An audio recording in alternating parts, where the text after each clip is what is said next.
In Fortnite, one of the most critical things that you need to win fights is game sense.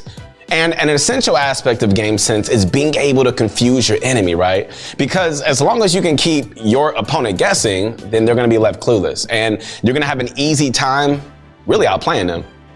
And that's why for this video, I'm so excited, guys, because we went ahead and we compiled 9 incredible building techniques designed to confuse your opponents, which we got from none other than FaZe Martaz. All right, Martaz is easily one of the smartest fighters in all of Europe, and these techniques helped him acquire over 70,000 arena points. If this is not proof that these moves are insane, I really don't know what is. But anyways, these were the best confusion techniques that we saw from Martaz, so let's get this thing going. All right, guys, so getting into this thing. All right, the first trick that we got from Martaz is the low ground ramp phase, which you could use to sneak in a shot on anybody attacking your box from above.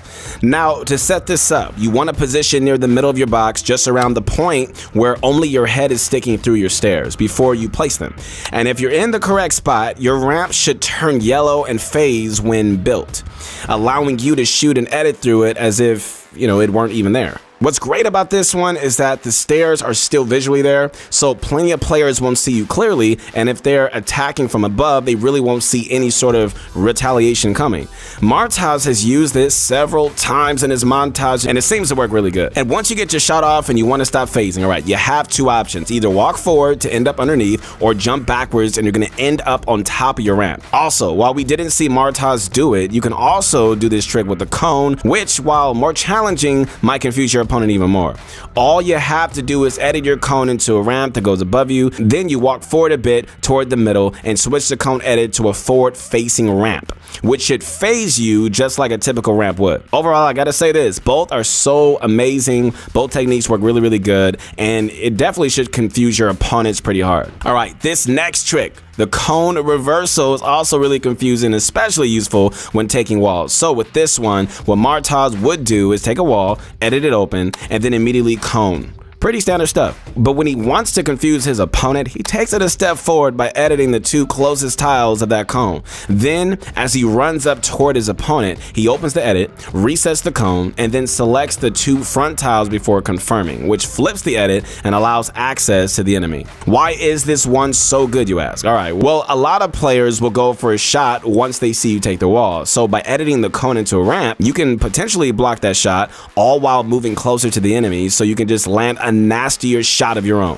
The only times this technique might not be as beneficial are if traps are added back to the game, or if your opponent holds their shotgun out and just waits patiently. But let's be real, like, most players are hasty and have no patience and will probably just end up panicking. All right, so this next technique from Martaz has you fake exiting out the top of your box only to actually strike from a wall edit. So essentially, if someone is attacking your wall, you could just juke them into just thinking you're about to exit out the top of your box by editing your cone into a ramp and then performing a floor edit. But instead of just following through and just exiting out the top, you reset your cone and immediately edit open your wall for a shot.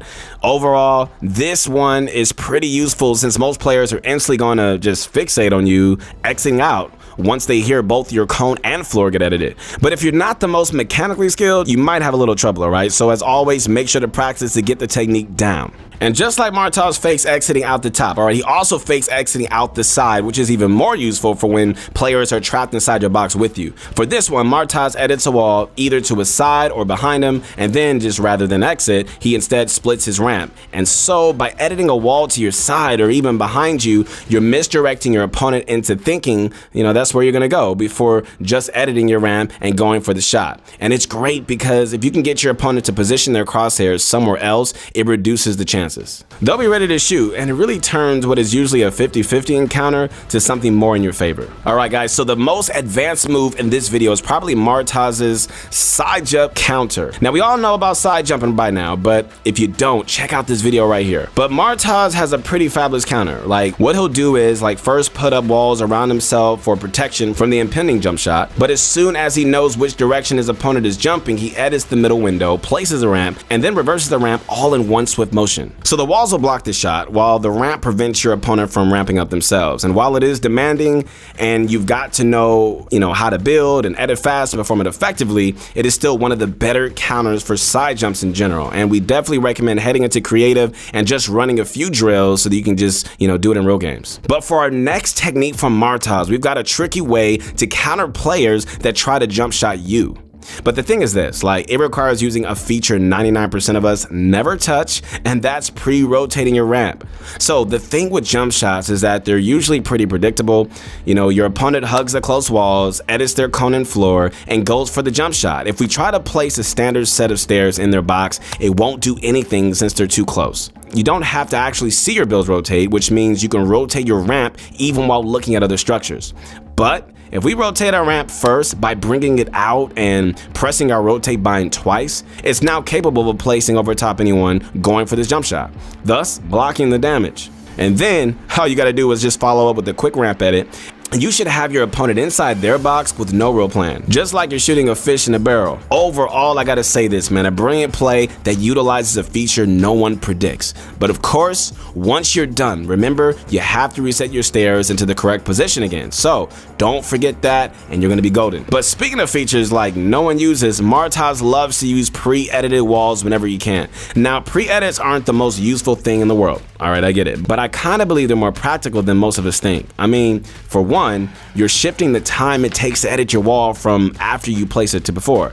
And clearly, the time after you replace a wall is just much more critical. So even if it saves a split second, that can be the difference between your opponent being ready with their shotgun out and then being caught with their pants down. So really in situations where you have time to pre-edit, like if your opponent doesn't see you, for instance, placing pre-edited walls can lead to some really cheeky limbs that no one expects. And when I say nobody expects it, no one expects it. So most opponents usually won't even be ready, and all of a sudden you take their wall and they're totally exposed. So although pre-edits are niche and they're not really useful in a majority of fights, there are some slower pace fights where it can really be useful. But just like with the last trick too, you gotta make sure you reset your wall when you're done, because you definitely don't want to be stuck with a pre-edit. That would be the worst. So when it comes to taking build pieces, it's generally a good idea to have some sort of misdirection in play. You don't want to make it obvious which part you're taking so that your opponent has a harder time following along, which is why this technique that allows you to pickaxe floors through cones is so excellent. Basically, there's a sweet spot right on the very edges of the cone or floor, I guess, where you can just pickaxe and just actually hit your opponent's floor through their cone. I know it's crazy, right?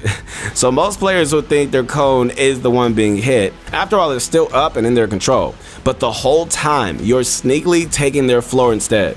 So the best way to do this, and how Martaz does it, is to hit your opponent's cone first, because you want to damage it a bit and also get that harvesting weak spot to appear. After 1 or 2 hits on the cone, that's when you switch to the floor by pickaxing the very edge, replace that, and then quickly just swap back to replacing the cone. Overall, I think this is an incredible way to take control of pieces, especially if you're on high ping and you're not really able to just brute force your way through every piece like low ping players can. Definitely, you gotta give it a try. Now, this last technique is the crash pad pre-fire. However, it is sort of unfortunate because as we're making this video, it's the end of season 4 and no one knows if even crash pads are going to stick around. So, we're sorry if you're watching from the future and they're vaulted, but it's all good. Anyways, this is a safe and straightforward finisher move where you could just throw one to break builds and sneak in a shot as soon as you can. All right, to set this up, all you gotta do is just attach a wall above your opponent's box, then throw your crash pad at the top. But you gotta be standing to the side and just throw it at a slight angle so that it doesn't land on you. As it's falling though, you get your shotgun out and just line up your aim so that you're ready to land a shot as soon as your opponent's builds break. I think this trick was first used to take walls with crash pads, but I kinda like this one a lot more. And even if your opponent is hiding in a cone, the crash pad should break that too. But forward-facing ramps don't seem to get destroyed. If you try another side, it can work, but it's just so inconsistent. I personally would just, say don't use this technique against players with stairs in the box. But if they have nothing or a cone inside, it's gonna work flawlessly. All right, guys, so That's going to be it for today's video. Hopefully you guys learned a lot when it comes to confusing enemies with build techniques. All right, guys, huge shout out to my main man, FaZe Martaz, for always just being so unique and creative and just really just for sharing so many amazing tricks with us. Definitely subscribe to his channel if you haven't already. And if you found this video helpful, make sure to give it a thumbs up and sub to our channel if you haven't. Listen, we got a lot more videos like this planned for season 5. You do not want to miss out, so you got to make sure that you are subbed for sure. Also, I got to let you guys know this. We have a new Call of Duty channel coming out as well. If you're grinding Warzone or multiplayer, definitely head on over and subscribe there as well. Once again, bunch of Crunch Army, where you at? Your motivation guy is back. I'll see you soon.